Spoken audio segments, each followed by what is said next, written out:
You're listening to Community Forum on KCCC 930 AM, sponsored by Eddy County, honoring God, country, and family, thriving with industry since 1889. Also sponsored by CNB Bank. Go to carlsbadnational.com to learn more. Thank you for listening to Community Forum. My name is Johnny Chandler. I'm the owner of KCCC 930 AM and the host of Community Forum. And with me today is Nella Domenici. Thank you very much for being here, Nella. Thank you for having me, Johnny. Nella is running for U.S. Senate. Right, and the election is this November. I'm so proud that you came on the radio station, that you're here at SNMC with us to check out our campus as well. We also have SNM student Joel Barrett with us also. Hey, Johnny, thank you for having me once again. Why don't you real briefly tell everybody what your mission here is at SNMC? So I started off in HSI Grant Services as the STEM activity promoter, and as SNMC does, has inspired me to take a more active role in my education. And so I'm not only the student voice representative as the president of student government now, I'm also the recruitment assistant for student services as a temporary position. So great. Well, congratulations. Absolutely. The next interview will be about you. This one's about Nella. That's wonderful. So, Nella, can you give us a little bit about your background, please? Sure. So I was born in Albuquerque, at the corner really of Monroe and Lomas, right there in the middle of the city.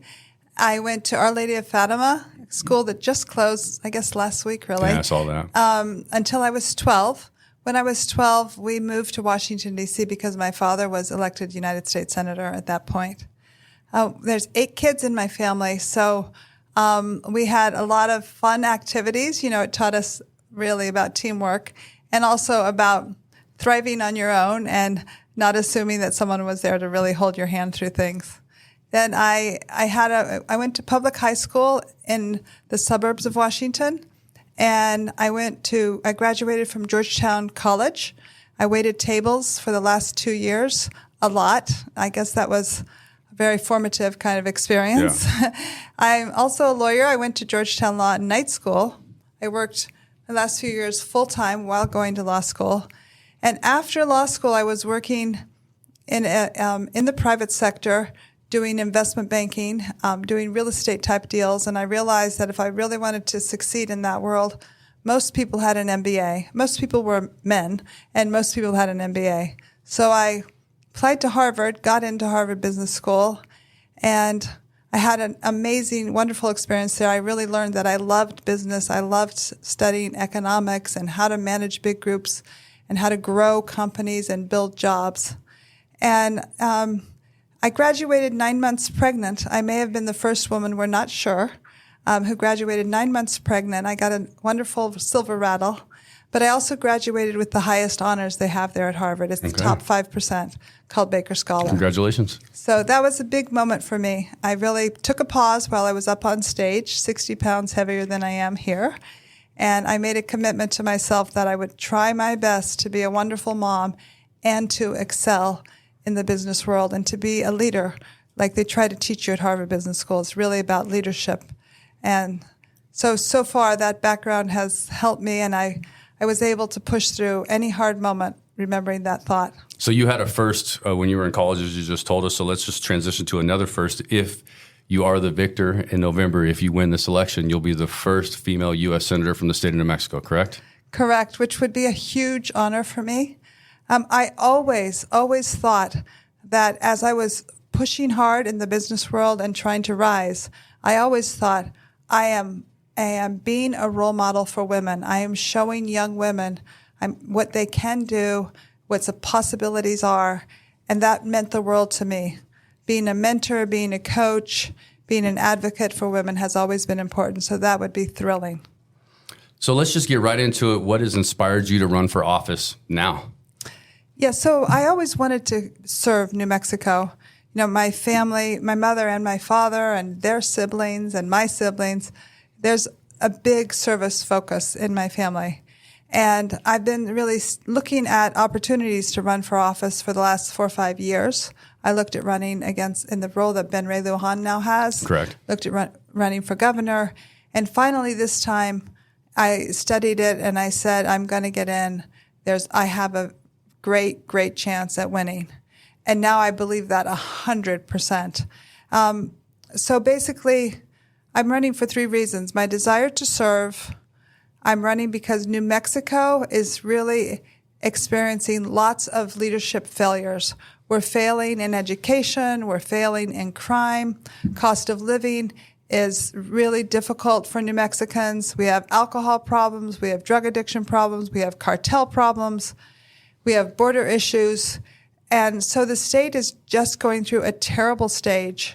And I used to think it was because we had these individual issues, like an education issue, a crime issue. I no longer think that anymore. It's all about leadership. I think the leaders of the state are all radical left progressives, all of them, starting with Mayor Keller and our governor and our 3 representatives and our 2 senators. And until we crack through that group and diffuse it and bring in leaders who are pragmatic, who are balanced, who believe in bipartisanship, who are much more moderate, our state will continue to decline. So I really look forward to, I know it's going to be hard, but I look forward to breaking through that group of radical left progressives and bringing back what my father stood for, which is a moderate, pragmatic, bipartisan leader. Father was certainly well known and served in the Senate for a very, very long time. Was, I think, beloved by every New Mexican, regardless of what party they were affiliated with when he was serving. Joel, you've got a couple of questions here. You want to get into those? Absolutely, and I'm excited to ask him. Thank you so much for coming on here. It's really nice to see such a wide race, especially a federal race candidate, come down to a little southeast New Mexico. It's great. Oh, I don't consider that. So you mentioned education in the state. So as a state, our education system struggles. What are your thoughts on improving that system, especially to combat poverty, which you've already mentioned as well? So, most organizations that are excellent, that are really good at what they're supposed to be good at, it's because there's competition, it's because there's transparency, it's because they're held accountable to certain standards, and it's because people have options and they actually choose. So we see that in the business world, and we don't see that in the education of our own children, which is really appalling. Imagine if we only had one grocery store chain here in this state, and everybody had to shop at that one grocery. Well, the food would be terrible, rotten, the prices would be really high, and that's what you'd get. So I really think at a very simple level, we need to make sure that parents have options and that our schools are customized to fit different type of children's needs. But most importantly, I want to explain to you something my husband and I started about 7 or 8 years ago called Excellent Schools of New Mexico. That's a big, bold goal, right? Excellent Schools of New Mexico. Well, together with other leaders who are completely bipartisan, despite everyone telling us you'll never succeed, this organization supports charter schools in the most underserved areas of New Mexico. And in this short time, we now have 9,000 students enrolled in these schools, about 13 schools. Wow. And our schools are outperforming their peers of non-charter schools every year, year after year. And these are children who people thought we really, maybe couldn't get a good education. Well, they are getting a good education.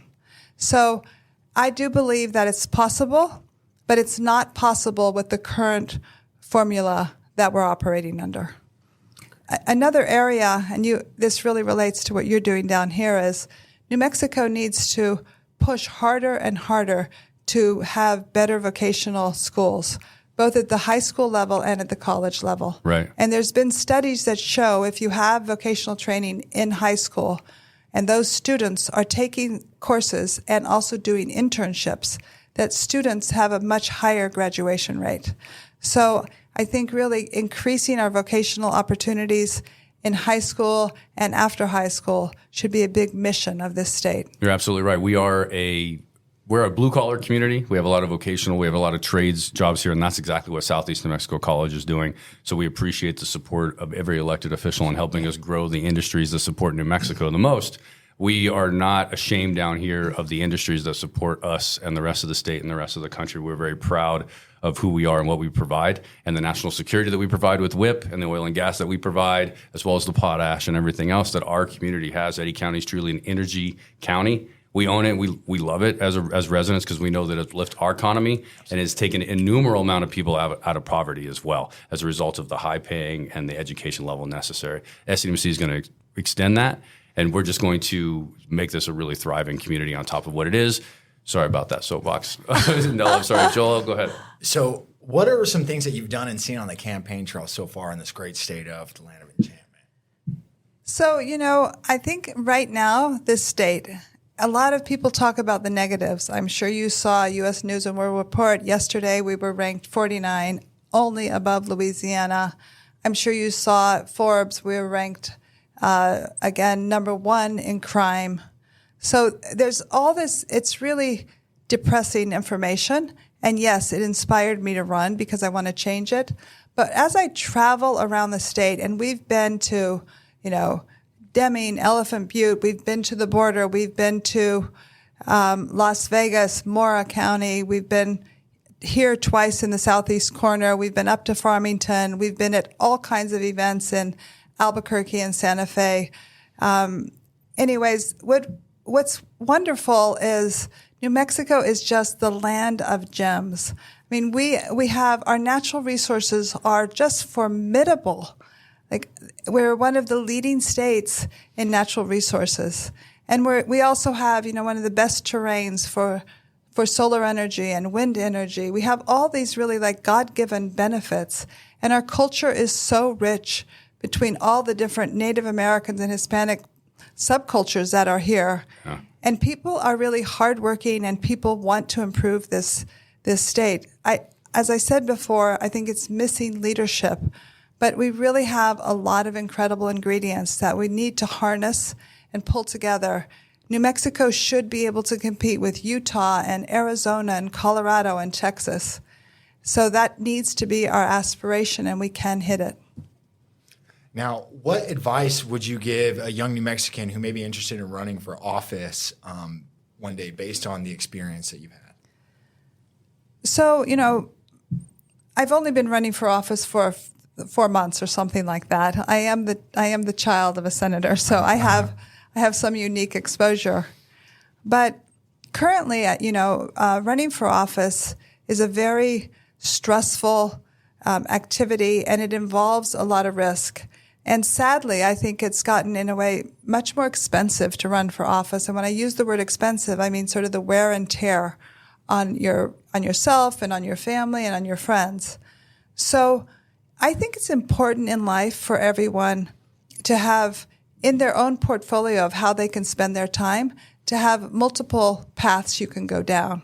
And I think if you have multiple paths you can go down, then you can run for office, and run for office for the right reasons. Your life isn't dependent upon it. You can bring wonderful experiences from outside the public sector into the public sector. And you can really share your experiences in a very authentic way where you're not dependent on that public office, but you're a true public servant.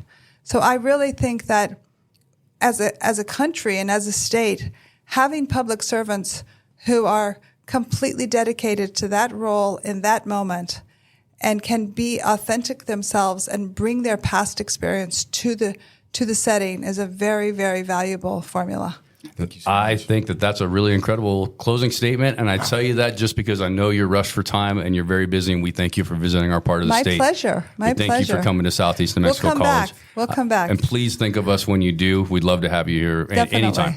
Thank you. Thank you so much. You're listening to Community Forum on KCCC 930 AM, sponsored by Eddy County, honoring God, country, and family, thriving with industry since 1889. Also sponsored by CNB Bank. Go to carlsbadnational.com to learn more.